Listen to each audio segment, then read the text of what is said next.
Something colourless होना चाहिए। ये नीला क्यों है पानी का कलर? और वही उनके दिमाग में आया और जिससे उन्होंने क्या किया कि एक ट्रांसपेरेंट, किसी भी ट्रांसपेरेंट ऑब्जेक्ट में लाइट को पास कराया तो उन्होंने देखा क्या कि उसका वेव लेंथ जो है so most of the wave length तो एक तरह का है, लेकिन कुछ वेव लेंथ अलग हो जाता है, हाई एनर्जी लेवल उसका हो जाता है। और उसी से ये रमन इफेक्ट दिए। तो 28 में इनका शोध रमन इफेक्ट आया और 2 साल बाद 1930 ईस्वी में ये इनको नोबेल प्राइज मिला और एशिया में नोबेल प्राइज करने के प्राप्त करने वाले ये पहले व्यक्ति थे। तो इस मायने में भी भारतीयों को गर्व होना चाहिए।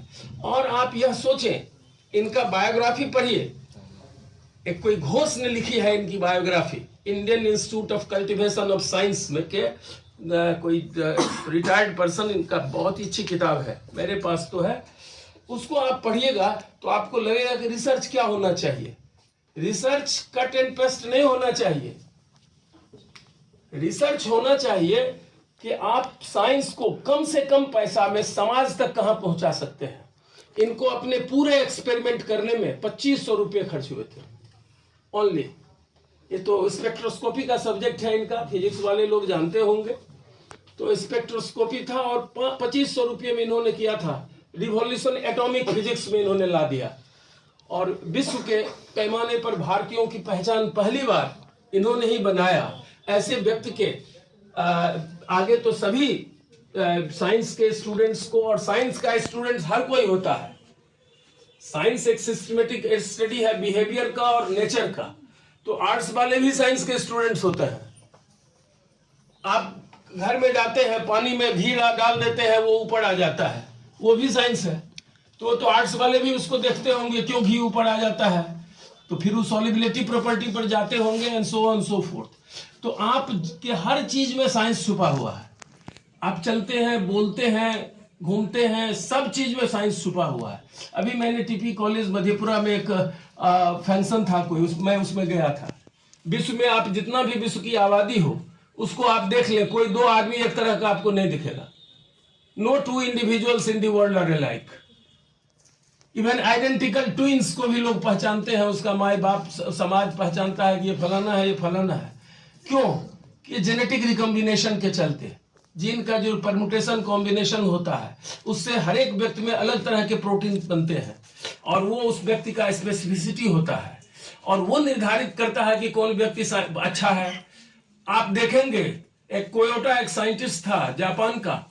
आप नॉर्मली विथ फ्यू एक्सेप्शंस लड़कियां आर्ट्स में, पेंटिंग में, इस सब में बहुत अच्छा होती है। That is due to the genetic constitution. Mathematics में लड़कियों का विथ फ्यू एक्सेप्शंस लड़कियां वीक मानी जाती है। ये चीज कोयोटा जापान के एक साइंटिस्ट ने देखा कि क्यों ऐसा होता है। Then he studied in detail और उसने देखा कि mathematical ability of a person is the function of the right lobe of brain. और औरतों में पुरुषों के अपेक्षा राइट लोब जो होता है ब्रेन का वो कम विकसित होता है। तो ये तो उनकी गलती नहीं है कि मैथमेटिक्स में वो वीक होती है। That is due to the inherent property that they carry. ये सब चीज बच्चों को आपको समझाना चाहिए और रिसर्च होना चाहिए। साइंस का एप्लीकेशन समाज तक जाना चाहिए। कम से कम पैसा में आप, एक फिल्म बनी थी पैडमैन, अक्षय कुमार थे, आपने देखा होगा। वो पैडमैन कौन थे? उनका नाम पूरा तो एक तो कोई पद्मनाभन क्या थे, हम तो हाँ मुरुगानाथम अरुणाचलम। ये इनकी शादी हुई, बहुत गरीब घर के आदमी थे। इन्होंने एक दिन देखा कि उनकी जो पत्नी है वो एक सरा गला सा बहुत गंदे कपड़े में, वो she was in the menstruation period, तो उससे वो अपने ब्लड को कुछ साफ उफ कर रही थी। तो उनको लगा कि भाई इसको तो अदर टाइप ऑफ इन्फेक्शन भी हो सकता है। वो बाजार गए तो उन दिनों 4 रुपये में एक सैनिटरी पैड मिलता था, उनके पास नहीं था वो पैसा। कॉटन उटन का गौज उस का व्यवस्था, उसके लिए भी पैसा नहीं था। तो उनकी जो पत्नी थी वो उनके लिए उत्प्रेरक बनी इस डिस्कवरी के लिए, और वो पैडमैन के नाम से वही आदमी, वह गरीब आदमी विकसित हुआ और उसने एक पैड बनाया। पूरे एशिया का सबसे बड़ा झुग्गी झोपड़ी कहाँ है? धारावी, मुंबई। वहां जो लाख करोड़ों की आबादी है वहां, वो करीब गरीब झुग्गे के लोग हैं। तो रिवॉल्यूशन उस पैडमैन ने, इस अरुणाचल इसने ला दिया। अगर उसकी उनको गरीबी नहीं होती तो उन्होंने कहा कि नहीं, 4 रुपए का पैड खरीदने का पावर हिंदुस्तान के कितने % लोगों में है। जिस वक्त की ये बात है, 90s की बात है, तो सिर्फ 20 नए पैसे उनको लगे सैनिटरी पैड बनाने में, जिसकी बाजार मूल्य निर्धारित की गई 40 नए पैसे। और वह health and hygiene of the women में रिवॉल्यूशन ला दिया। सारे महिलाएं जितनी भी थी झुग्गी झोपड़ी की, 40 नया पैसा तो हर कोई अफोर्ड कर सकता था। ये हुआ साइंस, ये हुआ इनोवेशन, रिसर्च ये हुआ। ऐसा रिसर्च कीजिए। आप देखेंगे कि दरभंगा मेडिकल कॉलेज में एक पद्म, अब तो नहीं है इस दुनिया में, पद्मश्री से शायद डॉक्टर मोहन मिश्रा, कालाजार का बहुत ही ज्यादा ये था, और कालाजार की दवा काफी महंगी होती थी उन दिनों, तो उन्होंने हर्बल प्लांट से एक्सट्रैक्ट कर लिया कालाजार की दवा। बाद में उसको एम्फोटेरिसिन या क्या कहा गया, वो I don't remember that exactly, लेकिन वो दवा उन्होंने किया आविष्कार जो भूचाल ला दिया। और जब भी वो दरभंगा, वो तो ब्रिटेन से पढ़ के आए थे मार्सीपी वगैरह करके, लेकिन बॉम्बे के डॉक्टर, ऑल ओवर इंडिया के डॉक्टर उनसे सलाह लेते थे कालाजार में कि, और उन्होंने स्टैंडर्डाइज किया कि दवा का यह डोज ये होना चाहिए, उसको स्टैंडर्डाइज किया और कम कीमत पर उसको प्रस्तुत कर दिया समाज में। ये हुआ इनोवेटिव रिसर्च। सीवी रमन ने यही कहा है कि आप कोई भी अनुसंधान करते हैं तो चीप अनुसंधान कीजिए, कम खर्चे में कीजिए, और सोसाइटी को, समाज को अगर उससे फायदा हो वैसा काम कीजिए। वो इनोवेशन हुआ। आप अभी देखिए वो आर्सेनिक कंटेमिनेशन, एक दरभंगा जिला का एक घनश्यामपुर ब्लॉक है, वहां जाके देखिए, आप रोने लगेंगे। लोगों का जो देखिएगा स्थिति, उनके बॉडी पर जो चीज है आर्सेनिक कंटेमिनेशन के चलते। ऐसे ही बहुत सारे उसमें पैसे लगने लगे, बहुत सारी दवाइयां हो गई। आपको जेनेरिक दवाई तो कोई डॉक्टर साहब नहीं करते हैं प्रेस्क्राइब, क्योंकि अब जो भी कारण हो वो महंगी दवाई भी लिखते हैं। इन्होंने सिर्फ एलम से, फिटकरी से आर्सेनिक ट्रीटमेंट का डोज दे दिया। मात्र 2 रुपया में आर्सेनिक का कंटेमिनेशन का आज इलाज उस लोगों में हो रहा है। ये हुआ रिसर्च।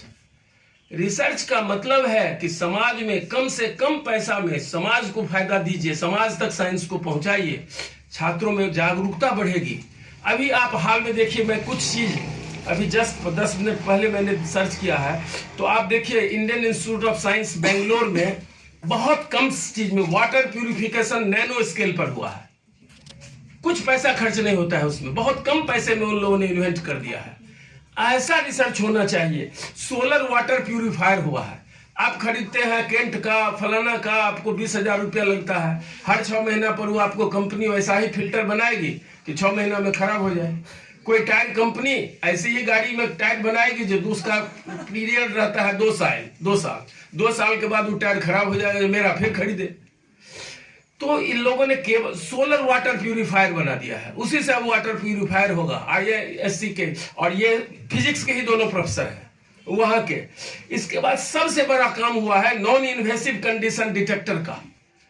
कभी भी कोई चीज हृदय में, किसी को हार्ट डिजीज है, किसी को कोई डिजीज है, कहीं पर आर्टरी ब्लॉकेज है, कुछ अब लगाने की जरूरत नहीं है। ये बायोकेमिस्ट्री के अशोकन है, प्रोफेसर, एसोसिएट प्रोफेसर है, नॉट इवन प्रोफेसर, और उन्होंने इसका आविष्कार किया है इंडियन इंस्टीट्यूट ऑफ साइंस में। और आज अमेरिका और ये सब आपसे वो खरीद रहा है। और वो उन्होंने क्या किया है कि हार्ट में कुछ नहीं लगाना है, एक फाइबर है, हम लोग सभी कोई जानते हैं, इस पे ये बायोफिजिक्स भी, अब तो जियोलॉजी वाले भी, बॉटनी वाले भी जानते हैं, ब्रैग्स लॉ, उसको अप्लाई करके इसको बनाया गया है। कुछ नहीं करना है, उस सेपरेट उसको फाइबर को यहां लगा देना है। आपके एक बॉडी के एक पार्ट में कहीं हार्ट का कहीं ब्लॉकेज होगा, उसको बाहर से ही डिटेक्ट कर लेगा। कोई अब उसको लगाने का जरूरत नहीं है। कितने कम पैसे में लोगों का इलाज गरीबों तक हो जाएगा। यह है साइंस, यह है इनोवेटिव रिसर्च। इसकी ओर ध्यान देना चाहिए। आप देखिए कलेक्टिव रिसर्च जो है, अब वो सोलो का जमाना गया। पहले साइंस में क्या होता था, या किसी practice of solo was followed. उसमें क्या होता था, व्यक्ति विशेष अपना काम करते थे, और व्यक्ति विशेष अपना काम करते थे तो वो अपने रिसर्च को तब तक कि जब तक कि पब्लिश वो नहीं हो जाए वो छुपा के रखते थे, ताकि तो उसमें समय भी लगता था। और discuss decision always, team work always better होता है। तो अब टीम में मल्टी डिसिप्लिनरी रिसर्चेज होने लगे हैं, और उसी का फायदा है कि आप अब पूरे विश्व को सप्लाई किए हैं, आपने किया है। जो अमेरिका से और रूस से जो भी कोविड का इंजेक्शन आया, उसका साइड इफेक्ट जो था, उसकी कीमत क्या थी? हिंदुस्तान में चाइना अभी भी जूझ रहा है कोविड से, रीअकर हो रहा है। हिंदुस्तान में क्या हुआ? 1 करोड़ आदमी को इंजेक्शन पड़ गया, हर्ड इम्यूनिटी आ गई। तो कम, और गवर्नमेंट ने आपको जो भी फ्री किया, लेकिन अगर कीमत भी लगती तो 100-200 रुपये ही कीमत थी उसकी। तो ये जो combined team of research work हुआ, उससे आपका कोविड का इंजेक्शन कम समय में बन गया। कोई भी इंजेक्शन 10 साल से पहले नहीं बनता था, आप रिकॉर्ड टाइम में इसको बनाए। ये साइंस है, ये साइंस का एप्लीकेशन है। आपको ये हेपेटाइटिस सी का वैक्सीन जो निकला वो है आपका। स्मार्टफोन में अब क्या हुआ है? कुछ नहीं है, चिप आ गया है स्मार्टफोन में कोई ब्लड टेस्ट वगैरह कराने की अब आपको जरूरत नहीं है। उस स्मार्टफोन के चिप से आपको मलेरिया का डिटेक्शन हो जाएगा। तो ऐसे ऐसे जो रिसर्च है, वो साइंस, असली साइंस समाज तक पहुंचाता है। बड़ा बड़ा जो लेबोरेटरी भारत सरकार ने स्थापित की है, जिसको अरबों में खरबों में उसका सेटअप में लगा है, करोड़ों में उसको योगदान, ये ग्रांट मिलता है रिसर्च करने के लिए। छोटे स्तर पर आप ये सब कर सकते हैं। ये सब एक बहुत अभी हाल में ही बायोकेमिस्ट्री के एक प्रोफेसर हैं C Raghavan, Indian Institute of Science Bangalore के, उन्होंने एक बहुत ही अच्छा एफोर्डेबल, काफी कम कीमत का आई लेंस का किया है डिस्कवरी, और उससे आपको कैटरेक्ट वाले पेशेंट को तुरंत विजन मिलता है, और वो 30,000 और 40,000 लेंस अब लगाने की जरूरत नहीं है। दिस इज वेरी डिसेंट उनका ये है। तो इस तरह के जो चीज है उसको साइंस में, ये कैसे होगा?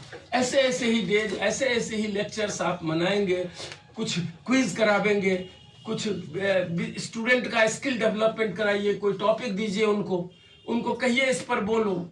स्टूडेंट शुरू में हेजिटेट करेंगे, उनको टूटी फूटी ही अंग्रेजी, उसका स्किल, उनका कम्युनिकेशन स्किल भी बढ़ेगा।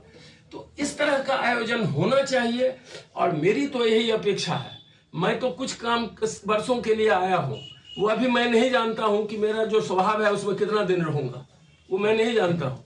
प्रेशर तो मैं सस्टेन नहीं कर पाता हूँ गलत काम के लिए, तो मेरे रहने या नहीं रहने से कोई फर्क नहीं पड़ता है। लेकिन एक बार अगर कार्य संस्कृति आपकी बन गई, स्टूडेंट टीचर्स अगर आ गए फोरफ्रंट पर, तो निश्चित रूप से विद्यार्थी का सहयोग उनको मिलेगा, और शिक्षक छात्र दोनों ही मिलके ही अपने विश्वविद्यालय के शोध को और साइंटिफिक टेम्परामेंट को आगे वो बढ़ा सकते हैं। इन्हीं शब्दों के साथ, चूंकि मुझे फाइनेंस कमेटी की भी मीटिंग है, नहीं तो ऐसे ऐसे कार्यक्रम में मैं घंटों बैठने में मुझे अच्छा लगता है।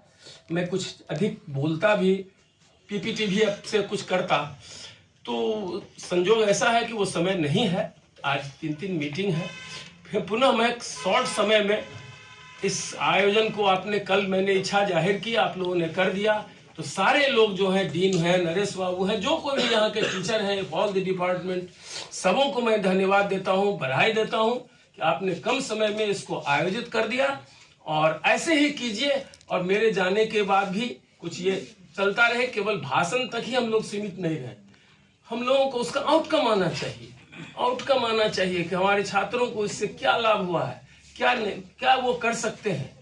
आप देखिए, ये तो मैं एक दिन आकर के, अभी मैं बंगाल के एक यूनिवर्सिटी में, वहाँ की चीफ मिनिस्टर भी थी, वहाँ के साइंस एंड टेक्नोलॉजी के मिनिस्टर भी थे। I was the resource person. संभवतः 45 मिनट का मैंने एक टॉक दिया, बहुत ही छोटा सा टॉक दिया, ऑर्गेनिक खेती का। आपके पास मान लीजिए कोई लैंड है, कोई गरीब आदमी है, उसको बहुत ही कम लैंड है, उस एक ही लैंड में एक ही क्रॉप सीजन में हम 3 तरह का फसल कैसे उगा सकते हैं, और विदाउट फर्टिलाइजर। और हमने देखा है कि 1 एकड़ में 2,79,000 पर एनम उसको प्रॉफिट हुआ है। इस तरह का शोध अगर होगा तो विश्वविद्यालय को भी, क्योंकि विश्वविद्यालय कोई बनता, आप मधेपुरा की कल्पना कीजिए ना, हम लोग आते थे। कभी एक बार याद है मुझे, जब मिथिला विश्वविद्यालय का यह अंग हुआ करता था, तो संभवतः मैं 83 या कभी आया था।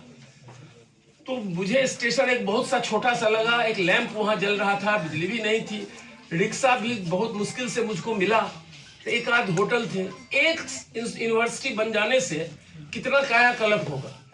तो जहां लिटरेसी बढ़ेगा,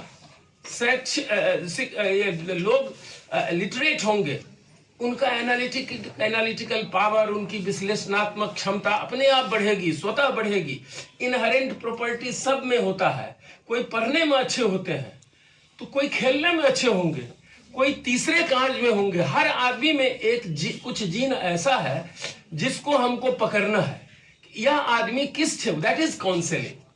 आप नए कराते हैं तो काउंसलिंग आपका होता है, या एडमिशन, तो आपको काउंसिल करना है। कोई विद्यार्थी या उसका गार्जियन, हर गार्जियन चाहता है कि हमारा बेटा डॉक्टर और इंजीनियर बने, लेकिन काउंसलिंग का काम यह है कि स्टूडेंट को, let the student choose the subject of his और हर चॉइस, उसमें वो अच्छा करेगा। काउंसलिंग आप उसको कीजिए, उसका देखिए इनहेरेंट प्रॉपर्टी क्या है जिससे ये अच्छा करे। और कोई सब्जेक्ट बुरा नहीं होता है। संस्कृत पढ़ाने वाले को, फिलॉसफी पढ़ाने वाले को, जहां संख्या छात्रों की कम है, उनको भी वही तनख्वाह मिलता है जो फिजिक्स पढ़ाने वाले को मिलता है, जिनको ज्यादा स्वाध्याय करना पड़ा होगा। तो इसका मतलब यह नहीं है कि संस्कृत फिलॉसफी खराब विषय है, वो भी बहुत ही अच्छा, कोई विषय खराब नहीं है। तो हर विद्यार्थी की जो क्षमता हो, इनहेरेंट प्रॉपर्टी हो, उसका हम लोग आकलन करें कि यह विद्यार्थी अगर यह सब्जेक्ट ले तो लगता है कि यह ज्यादा अच्छा करेगा, तो हम लोग लगता है कि इसको कंट्रीब्यूट कर पाएंगे। और मैं जल्दी ही हर एक विभाग के लिए कैलेंडर भेजता हूं कि इनको, इस विभाग को ये डे मनाना चाहिए, इस विभाग को ये डे मनाना चाहिए। इंटरनेशनल टाइगर्स डे कौन मनाएगा? जूलॉजी डिपार्टमेंट मनाएगा। ऐसे ही हम हर विभाग का कर देते हैं, तो वो उसको मनाया जाए। उसमें कोई पैसे वैसे का इन्वॉल्वमेंट तो होना नहीं चाहिए शैक्षणिक कार्य में। फिर भी अगर आपको उसमें कुछ आधारभूत उसको लिए चाहिए, तो हम लोग देखेंगे क्या व्यवस्था कर सकते हैं। इन्हीं शब्दों के साथ एक बार पुनः बहुत बहुत आभार आप सबों का। और मेरे जाने के बाद भी अपने शिक्षकों से आप लाभ लें। साइंस डे क्या होता है इस पर देखें, इसको परखें। और साइंस तो एकदम इंटरेस्ट का सब्जेक्ट है, आप उसको विद्यार्थी को अपने आप प्रेरित करें। बहुत बहुत धन्यवाद। शब्दों में और इतने अच्छे से हम लोगों को उत्साहित किया है और उत्साहित किया। सर आपने बहुत अच्छी बात बोली कि साइंस अफोर्डेबल होना चाहिए।